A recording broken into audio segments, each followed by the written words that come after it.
حکومت نے پیٹرول 6 روپے 51 پیسے فی لیٹر مہنگا کر دیا۔ 1 لیٹر پیٹرول 399 روپے 86 پیسے کا ہو گیا۔ ڈیزل کی قیمت میں 19 روپے 39 پیسے فی لیٹر اضافہ، لیٹر 399 روپے 58 پیسے کا ہو گیا۔ عالمی منڈی میں خام تیل کی قیمتوں میں اتار چڑھاؤ، سٹے بازی عروج پر۔ ٹریڈنگ کے دوران عالمی بینچ مارک برینٹ کروڈ کی قیمت $122 فی بیرل ہو گئی۔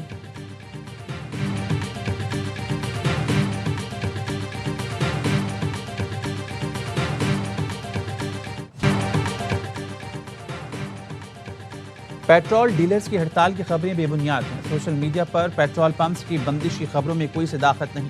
اوگنا نے واضح کر دیا، کہا کسی پیٹرولیم ایسوسی ایشن نے ہڑتال کا اعلان نہیں کیا۔ آئل کمپنیز ایڈوائزری کونسل نے بھی پیٹرول پمپ بند ہونے کی افواہیں مسترد کر دیں۔ اعلامیے میں کہا گیا سوشل میڈیا پر 5 دن پیٹرول پمپ بندش کی خبریں بے بنیاد ہیں۔ ملک میں 28 دن کا پیٹرول، 34 دن کا ڈیزل ذخیرہ موجود ہے۔ پیٹرولیم مصنوعات کی بلا تعطل فراہمی جاری رہے گی۔ شرپسند عناصر جھوٹی خبریں پھیلا رہے ہیں۔ عوام سے سوشل میڈیا کی منفی مہم پر کان نہ دھرنے کی اپیل۔ پیٹرول پمپ آنرز ایسوسی ایشن نے بھی 5 مئی تک ہڑتال کی خبریں ان کی تردید کر دی۔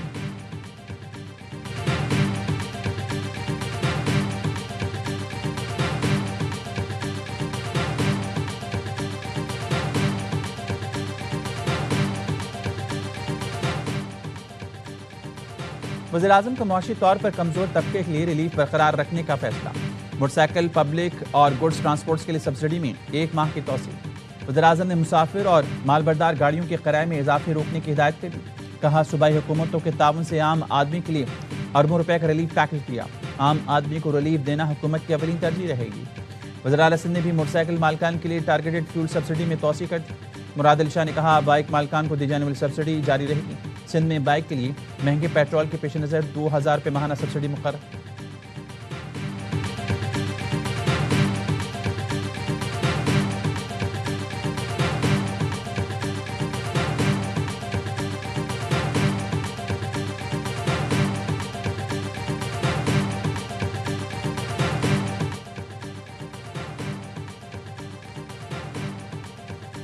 ایران معاہدہ کرنے کے لیے بے چین ہے۔ ایران بہت بری حالت میں ہے۔ ان کے لیڈرز کو ختم کر دیا، ان کی معیشت تباہ ہو رہی ہے۔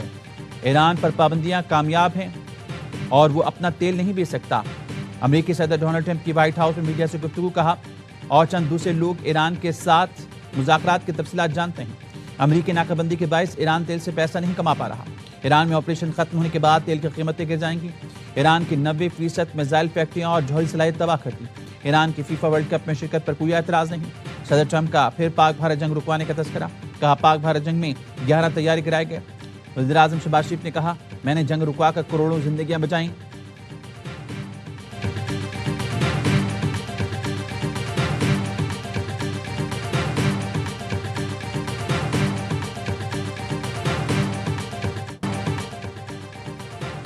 امریکی فوج کا ایران کے خلاف طاقتور حملوں کا منصوبہ تیار۔ سینٹ کام کے سربراہ ایڈمرل بریڈ کوپر ممکنہ حملوں کے منصوبوں پر ٹرمپ کو بریفنگ دیں گے۔ نیوز ویب سائٹ ایکزیوس نے ذرائع کے حوالے سے بتایا مختصر اور طاقتور حملوں میں ایران کے انفراسٹرکچر کو نشانہ بنایا جا سکتا ہے۔ واشنگٹن کو امید ہے اس سے ایران جوہری پروگرام سے متعلق مذاکرات کی میز پر زیادہ لچک دکھانے پر آمادہ ہوگا۔ ایک منصوبہ یہ بھی ہے اپنے ہرمز کے ایک حصے پر کنٹرول حاصل کرنے اسے تجارتی جہاز رانی کے لیے کھول دیا جائے۔ خصوصی افواج بھیج کر افزودہ یورینیم حاصل کرنے کا بھی آپشن موجود ہے۔ امریکی میڈیا کا کہنا ہے سینٹ کام نے پہلی بار ہائپرسونک ڈارک ایگل میزائل مشرق وسطیٰ بھیجنے کی درخواست کی ہے۔ یہ میزائل آواز کی رفتار سے 5 گنا زیادہ تیز رفتار کی جانب بڑھتا ہے، راستہ بدل کر دفاعی نظاموں سے بچنے کی صلاحیت بھی رکھتا ہے۔ امریکہ نے نئی جارحیت کی تو جواب فوری اور دردناک ہوگا، پاسداران انقلاب نے خبردار کر دیا۔ پاسداران نے ایئر اسپیس فورس کے کمانڈر مجید موسوی نے کہا آپ کے فوجی اڈوں کا انجام دیکھ لیا، طیارہ بردار جہازوں کی قسمت بھی دیکھیں گے۔ ایرانی سپریم لیڈر کے مشیر محسن رضائی نے کہا امریکہ دوبارہ جنگ شروع کرتا ہے تو اس کے لیے تباہ کن ہوگا۔ جنگ پھر چھڑی تو مرکز اصفہان کے قریب اور ملک کا مغربی حصہ ہوگا۔ زمینی حملے کی کوشش میں دشمن کے فوجیوں کی بڑی تعداد قیدی بنانے کے لیے تیار ہیں۔ ناکہ بندی جاری رہی تو بھرپور جواب دیں گے۔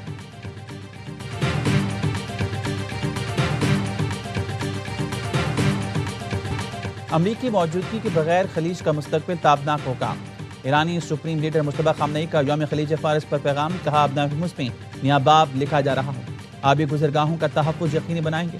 ہزاروں کلومیٹر دور بیٹھ کر فساد برپا کرنے والے غیر ملکیوں کی جگہ خلیج فارس کے پانیوں کی تہہ کے سوا کہیں اور نہیں۔ امریکی فوجی اڈے خود اپنا تحفظ نہیں کر سکتے، ان سے حفاظت کی امید نہیں رکھنی چاہیے۔ ایران آبِ ہرمز کا کنٹرول سنبھال کر خلیج فارس کو محفوظ بنائے گا۔ آبِ ہرمز خطے کی مسلم ملکوں اور خصوصاً ایران کے لیے قدرت کا تحفہ ہے۔ آبِ ہرمز کے نئے نظام پر عمل درآمد سے تمام ملک مستفید ہوں گے۔ مصطفیٰ خامنہئی نے کہا، پوری ایرانی قوم جوہری اور میزائل صلاحیت کی محافظ ہے۔ افواج کی استقامت اور دلیری کا مظاہرہ ایرانیوں نے اپنی آنکھوں سے دیکھا۔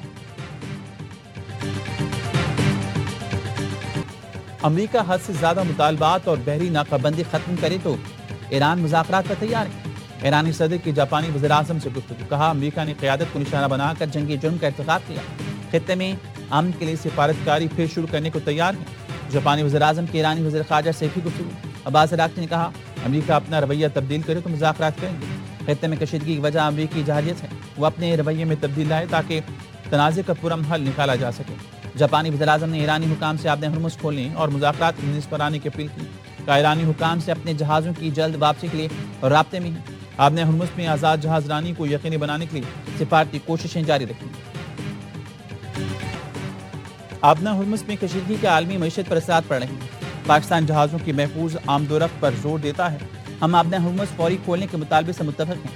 ترجمان دفتر خارجہ طاہر حسین اندرابی نے میڈیا بریفنگ میں کہا، مذاکرات کا سلسلہ رکا نہیں، امریکہ اور ایران سے سفارتی رابطے برقرار ہیں، تنازع مذاکرات سے حل کرانے کی بھرپور کوششیں کر رہے ہیں، فریقین کے اعتماد کے باعث مذاکرات اور تجاویز کی تفصیل پر بات نہیں کرتے۔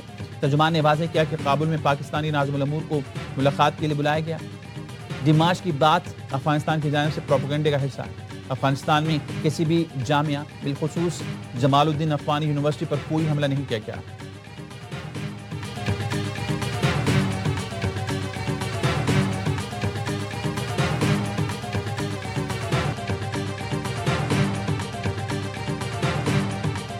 آبِ ہرمز کی بندش سے عالمی معیشت کا دم گھٹ رہا ہے۔ اقوام متحدہ کے سیکریٹری جنرل انطونیو گوتریس نے خبردار کر دیا، کہا فریقین سفارتکاری کے ذریعے آبِ ہرمز کھولنے کا حل نکالے، طویل بندش سے عالمی معیشت کو پہنچنے والے نقصان کا ازالہ ناممکن ہو جائے گا۔ دنیا کساد بازاری کے ایسے اندھیرے میں ڈوب جائے گی جس سے نکلنا انتہائی دشوار ہوگا۔ نائب وزیر اعظم اور یورپی یونین کی نائب صدر کایا کلاس کا رابطہ، ساکھدار کا کہنا تھا پاکستان خطے میں امن کے لیے رابطے جاری رکھے گا۔ یورپی یونین کے نائب صدر نے علاقائی امن کے لیے پاکستان کے کردار کو سراہا۔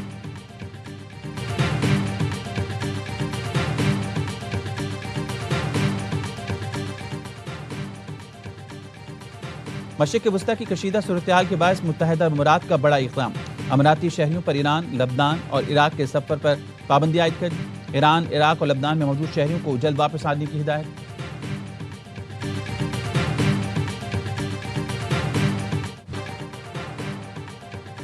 وائٹ ہاؤس ایشیائی میں حملے کے ملزم کی عدالت میں پیشی، عدالت نے ملزم کول ایلن کو ٹرائل مکمل ہونے تک حراست میں رکھنے کا حکم دے دیا۔ اگلی سماعت 11 مئی کا ابتدائی سماعت کے طور پر ہوگی۔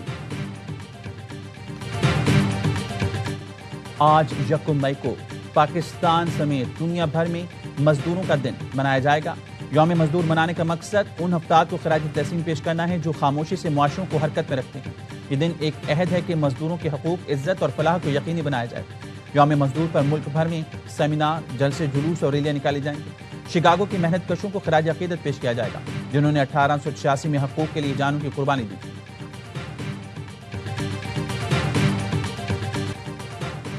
پاکستان میں دراندازی کی کوشش ناکام، سیکیورٹی فورسز نے بھارتی اسپانسرڈ 13 خارجیوں کو ٹھکانے لگا دیا۔ آئی ایس پی آر کے مطابق محمد میں خوارش کا ایک گروپ دراندازی کی کوشش کر رہا تھا۔ سیکیورٹی فورسز کی بروقت کارروائی 8 خارجی ہلاک ہو گئے۔ شمالی وزیرستان میں بھی دراندازی کی کوشش ناکام، فائرنگ کے تبادلے میں 5 خارجی مارے گئے۔ افغان طالبان حکومت مؤثر بارڈر مینجمنٹ میں مکمل ناکام رہی۔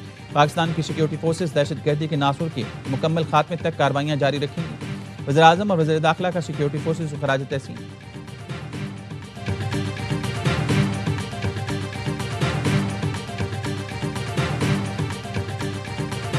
کراچی میں جیل چرنگی کے قریب مین ہول میں ڈوب کر 2 افراد موت کے منہ میں چلے گئے۔ ریسکیو حکام نے بتایا موٹر سائیکل کی صفائی کے دوران ایک شخص مین ہول میں اترا، زہریلی گیس کی وجہ سے بے ہوش ہو گیا۔ دوسرا شخص اسے بچانے کے لیے گیا، وہ بھی بے ہوش ہو گیا، دونوں دم توڑ گئے۔